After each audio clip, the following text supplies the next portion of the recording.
Guys, তো আমি চলে আসছি হিডেন লিভ ভিলেজে। কিন্তু এই হিডেন লিভ ভিলেজের এই অবস্থা কেন? ভাঙাচোরা। গাইস, আমার মনে একটি প্রশ্ন আছে, প্লেন ট্রেন সব গেল গা, এখন পাখি? प्यारी समझ गई।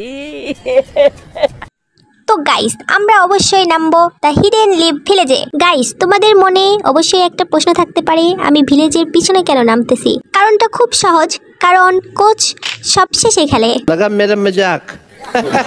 গাইস, সবকিছু তো ঠিক আছে, কিন্তু আমার পায়ের নিচে এটা কি চলে আসলো?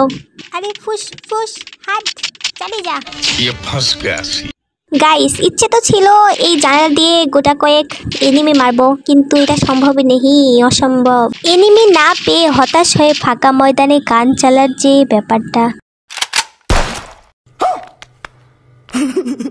আরে আমি তো আগে থেকেই জানতাম। আবে কোন মারলে বে? मौत को छू के टक से वापस आ सकता हूँ। তাসনিম রে পিছে মারা হচ্ছে। रोज आते हैं इस उम्मीद पे, आज जीतेंगे, कल जीतेंगे, परसों जीतेंगे, रोज आते हैं।